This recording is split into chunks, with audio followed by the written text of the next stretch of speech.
Salut à tous, je vous fais une petite vidéo, bon un peu par la force des choses pour revenir sur les faits qui sont déroulés il y a quelques mois à Passy-sur-Eure, l'histoire de la bagarre. Avant de commencer la vidéo, je tiens à présenter mes excuses au tribunal d'Évreux et à la justice française parce que je t'ai convoqué aujourd'hui. Et c'est une faute d'inattention, moi j'étais persuadé que c'était mercredi 25, je l'ai mis sur mon frigo, dans mon calendrier, dans mon téléphone, donc c'est une faute d'inattention. Et je m'excuse par rapport à ça, c'était pas une volonté de ma part. Donc je m'excuse auprès de la justice par rapport à ça. J'étais pas en fuite, hein, j'étais à Évreux. Je vais revenir sur les faits qui me sont reprochés parce que je suis un personnage entre guillemets public et que c'est une affaire qui est publique, donc je vous donne des explications et je vais vous donner ma version des faits parce que je vais pas me laisser salir la gueule comme ça dans tous les médias sans rien dire. Je suis parti il y a quelques mois au match de foot de mon fils à Passy-sur-Eure. Je lui avais pas dit que je venais, donc moi je m'étais vraiment mis très loin pour pas qu'il voit que je suis là. Donc je m'étais mis vraiment très excentré du terrain de foot, je m'étais mis au niveau du parking pour vous dire à quel point j'étais loin. Même les parents des enfants de ma propre équipe de foot ont pas vu que j'étais là. Donc c'est pour vous dire, j'étais vraiment très excentré.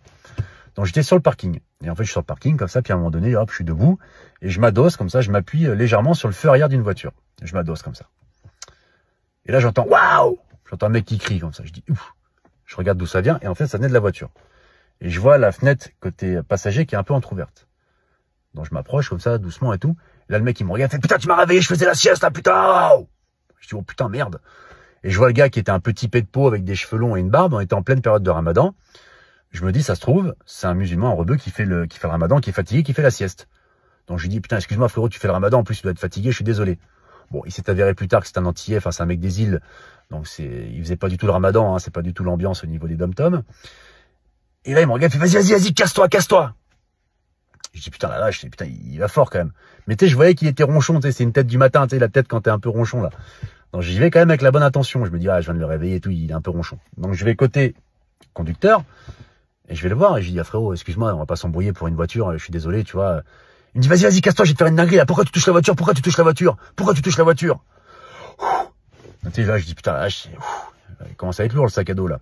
Je dis, ça va, frérot, je t'ai adossé sur ton feu arrière, je t'ai pas non plus posé une pêche sur le pare-brise, tout va bien, tu vois, enfin. Je vois pas où il y a le problème, en fait. Toi, c'est pas grave, quoi. Une agressivité, même dans le regard, les paroles. C'est une des premières fois que je suis confronté à ça, pour une raison aussi futile, quoi. Je dis, mais attends, mais c'est ridicule. Je dis, mais tu veux vraiment qu'on s'embrouille pour une voiture? Il me dit, vas-y, casse-toi, tu vas voir, vas-y, casse-toi. Et tout petit, il commence à m'insulter. Bon, moi, du coup, évidemment, j'insulte. Donc, je lui dis, va te faire enculer. Lui, il me dit, va te faire enculer. Ça monte un peu dans les tours. Je suis désolé pour les gros mots, mais je vous dis la vraie histoire.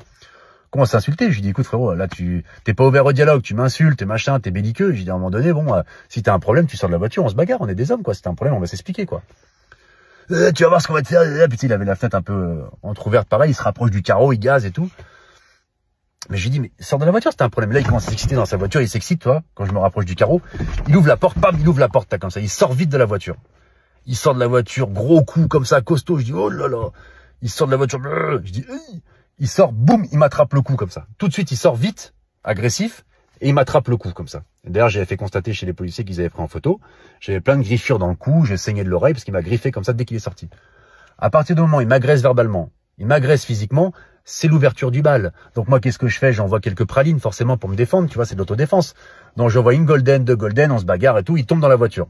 Quand il tombe, d'ailleurs, il me met un chassé dans le genou au niveau du ménisque gauche que j'ai fait constater chez le médecin parce que j'ai pris des ITT moi aussi, hein. Il m'a blessé le genou. Et moi, je le maintiens et tout dans la voiture, mais comme il était un peu costaud, son corps appuyait sur le klaxon, comme ça, là. Ça appuyait sur le klaxon.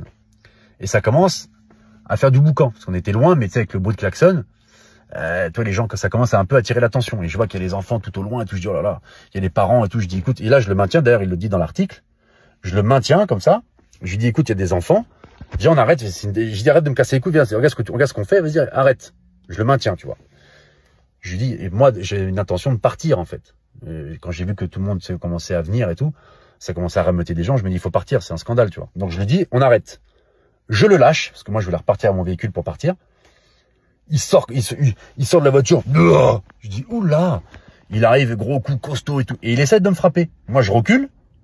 Il essaie de me frapper. Il essaie de me mettre deux droites comme ça. Il y en a une qui passe là, et la deuxième qui vient frapper là. Mais je me dis, si je me la prends, c'est extinction des feux. C'est dangereux, il fait 130 kilos.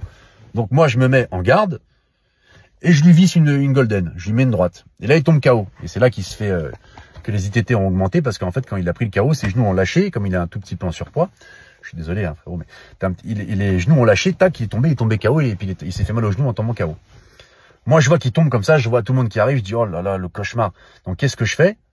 Je pars à ma voiture et je pars, en fait. Parce que je me dis, les gens vont prendre des photos, vont filmer. Je prends ma voiture et je vais au commissariat de Passy-sur-Eure, pour leur expliquer ma version des faits. Donc, je suis parti.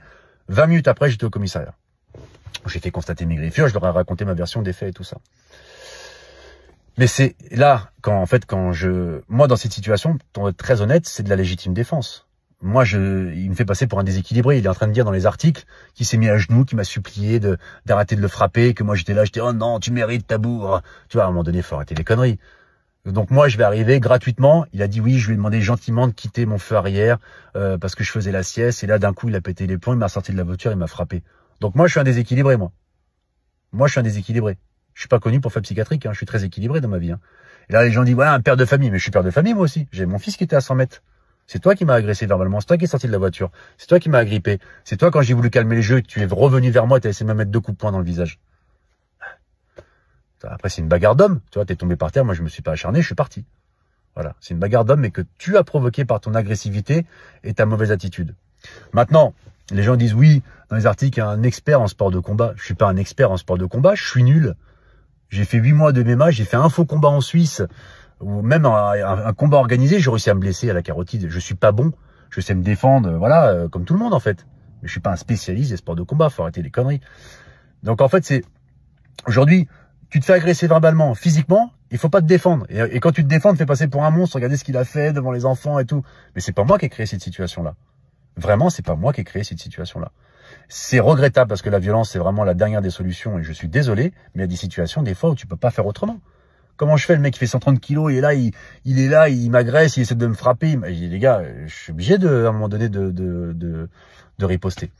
C'est pas la solution. Je suis désolé, parce que c'est pas une bonne image, mais il faut pas me faire passer pour un fou. Je suis pas fou. Je suis père de famille, moi aussi. Et si on pouvait l'éviter, je l'éviterais, tu vois. Mais on peut pas insulter les gens gratuitement comme il fait. Enfin, tu vois,